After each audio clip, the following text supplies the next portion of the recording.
All right, get ready because today we're diving deep into something that might just change how you think about yourself, the cyborg. But before you go picturing some futuristic metal person, let's be clear. We're looking at a Wired article from 1997 called You Are Cyborg by Hari Kunzru. And it features the work of Donna Haraway, a scholar who basically blew everyone's mind by saying she was a cyborg. And that's what's so interesting about Haraway. She wasn't talking about robots or implants, but about how technology is already part of our lives, making us cyborgs without us even knowing. Okay, I'm listening. How does a professor, a historian of consciousness no less, decide to call herself a cyborg? Did she have a secret bionic arm or something? Not exactly. It was actually at the gym, where Haraway had her cyborg realization. Think about it. People pushing their bodies to the limit, using high-tech shoes, super specific diets, and exercise equipment that looks like it's from space. And she realized that all this technology was shaping human performance. And that's how the cyborg was born. So it's not about being like the Terminator, it's about realizing how close we already are to technology. Exactly.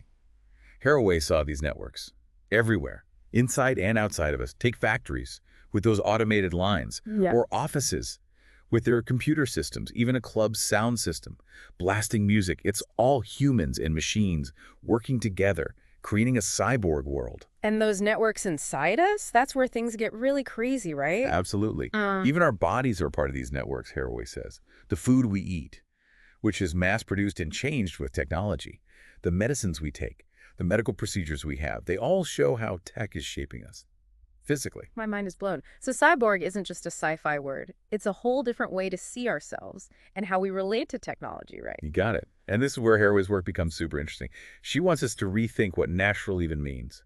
Because if we're not just biological, but beings created through these interactions with technology, then we can be remade too. Wait, are we talking about hacking our own biology? That's kind of scary and exciting at the same time. It definitely is both.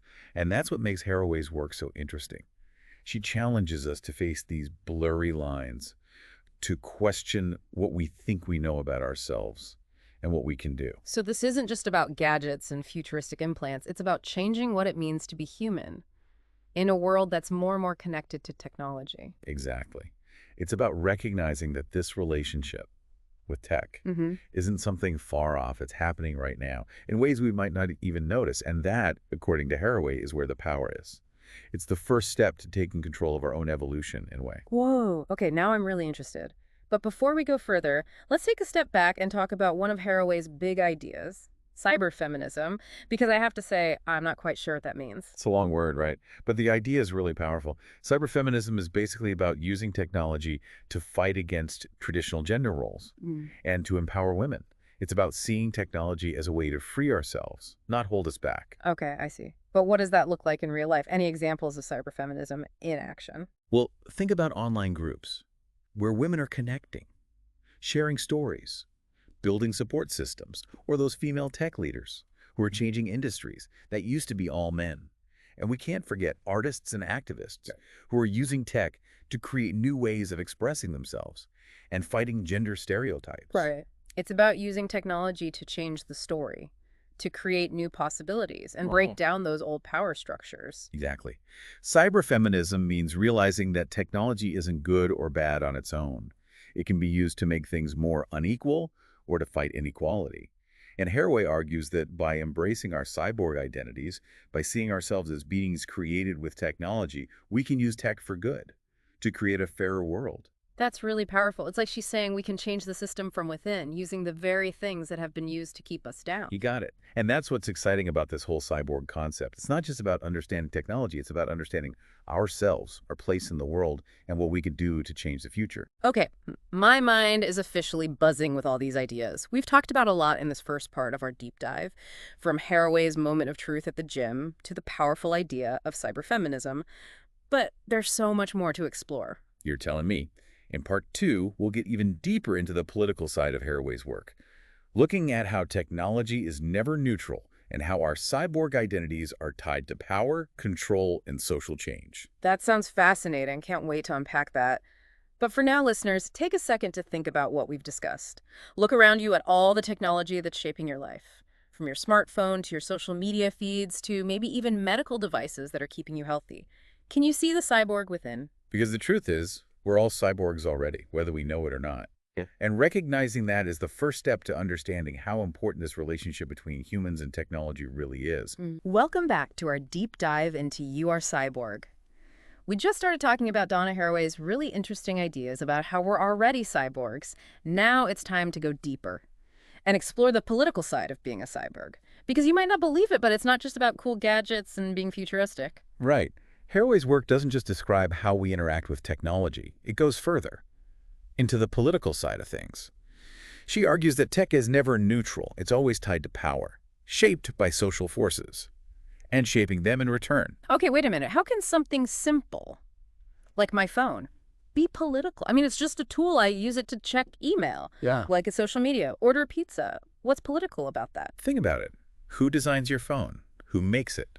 Who controls the information it gathers? Who benefits from you using it? And what about those algorithms that choose what you see on your feed, those ads that pop up based on what you've looked at? All those ways your online identity is shaped by things you can't control. Wow, I never looked at it that way. It's like there's a whole hidden world of power behind my phone, and I didn't even know. Exactly. That's what Haraway is trying to show us. She wants us to see that tech isn't just a neutral tool. It can be used to keep the same power structures in place, or to challenge them. So how do we see through all that and understand the politics behind it all? Haraway talks about this idea called situated knowledges. It basically means that everything we know comes from a specific viewpoint. It's influenced by our social position, our experiences, our values. Okay, that makes sense. So nothing's truly objective, especially when it comes to tech. Right. Even something like a scientific study, which seems objective, is still shaped by the questions they ask, the methods they use, the assumptions the researchers have. So how does this affect us as cyborgs in our daily lives? It means we have to be critical about the tech we use. We need to question its assumptions, its biases, its unintended consequences. Think about those facial recognition algorithms. They're used for everything now. Unlocking our phones, surveillance. Right, I've heard about those. People say they're racially biased, that they misidentify people of color. Exactly. That's a great example of how situated knowledges play out in the real world. Those algorithms are made by engineers, and those teams often aren't very diverse.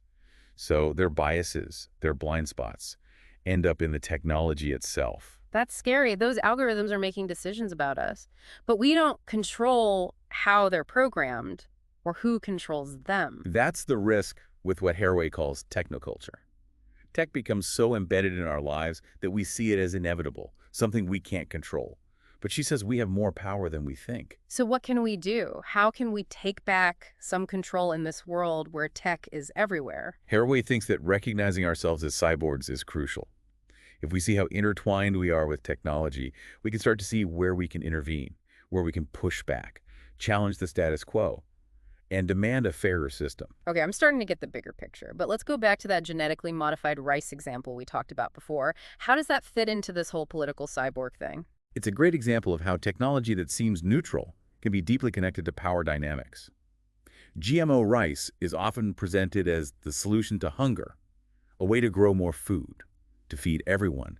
But it brings up a lot of political and ethical questions, too. Like who gets to control those seeds? Who profits from the technology? Who takes the risks? Exactly. And it's important to remember all this is happening in a world shaped by colonialism, capitalism, environmental damage. So it's not just about the science. It's about who has the power to use that science and who benefits from it. Exactly. Haraway's work makes us see these connections, understand that technology isn't just about advances. It's always tied to social, political, economic forces. Okay, my head's spinning, but in a good way. I'm starting to see the world differently now. All those hidden power dynamics. In my phone, in the food I eat, everywhere. That's the power of Haraway's work.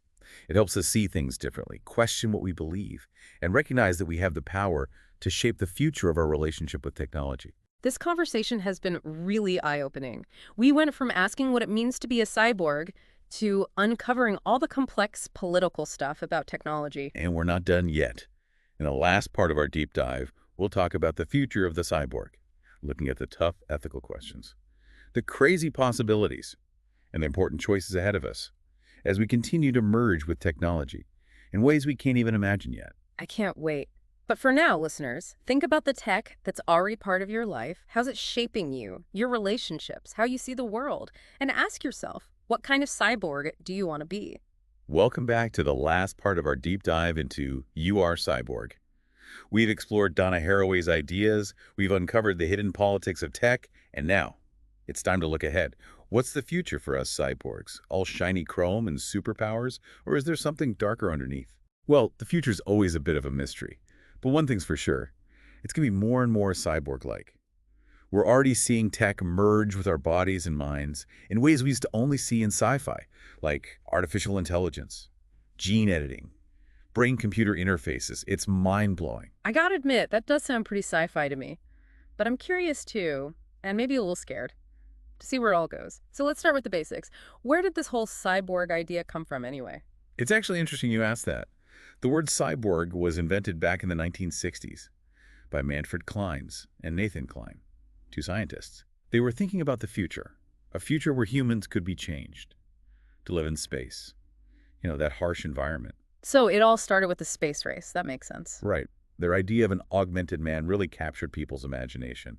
Scientists, the military, it led to money being put into things like exoskeletons, biofeedback systems, early ways to try and push what humans could do. But cyborgs didn't just stay in labs and military research, right? They took over pop culture too. Oh, absolutely. Think about the $6 Million Man, the Bionic Woman. Those shows showed how fascinated we were with the idea of mixing humans and machines, even if the special effects look a little cheesy now. You're right, those shows were all about the excitement and the worry of that blurry line between human and machine, like they were getting us ready for what we're living in now. Exactly.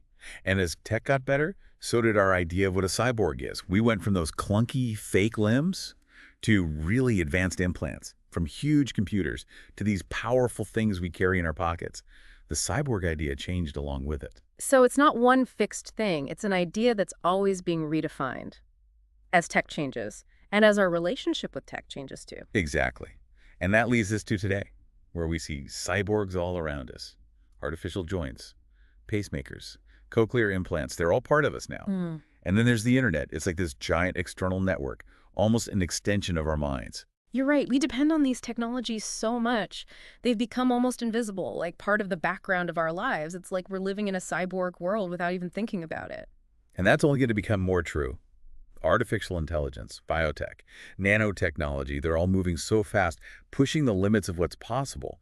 We're talking about changing genes to cure diseases, brain-computer interfaces to make us think better, even the possibility of merging our consciousness with machines. Whoa, okay, that last one is a little too much for me. It's all so amazing. But it also brings up some big questions, like, is it ethical? Where's the line between improving ourselves and changing what it means to be human? Those are the big questions. And there are no easy answers. But that's why Donna Haraway's work is so important. She gives us a way to think about these complicated issues, to remember that tech is never neutral, and that the choices we make matter. So it's not just about the cool tech and the future. It's about being aware of the power dynamics, the risks and benefits, and what values we want to guide us as we move forward with technology. Exactly. As we become more and more merged with tech, we have to think about both the good and the bad. Will these advances make the world fair? Or will they make the inequalities we have even worse? The answer comes down to the choices we make right now. It's a lot to process, and it can feel a little scary, but I also feel like we have to do something, that we have a part to play in this. You're absolutely right. We're not just along for the ride. We can demand transparency. We can demand accountability from the people who are creating these technologies. We can fight for ethical guidelines, regulations, and the most important thing, we can talk about the values that should guide our cyborg future. It's like we're at a crossroads, and the decisions we make today will shape the path we go down. Exciting and scary at the same time, and we can't ignore it. And that's what makes it so interesting. The future isn't set in stone. We're creating it. With our actions, the choices we make, the tech we embrace, the conversations we have, by recognizing that we're cyborgs, by looking at tech with a critical eye, by taking control, we can create a future that's both high-tech and ethical. That's a really powerful idea. So, as we wrap up this deep dive into You Are Cyborg, let's leave our listeners with one final thought. Think about your own relationship with technology. What part does it play in your life? What are your hopes and fears for the future? And most importantly, what kind of cyborg world do you want to help create? Because the truth is, we're all in this together. The future of cyborgs is the future of humanity.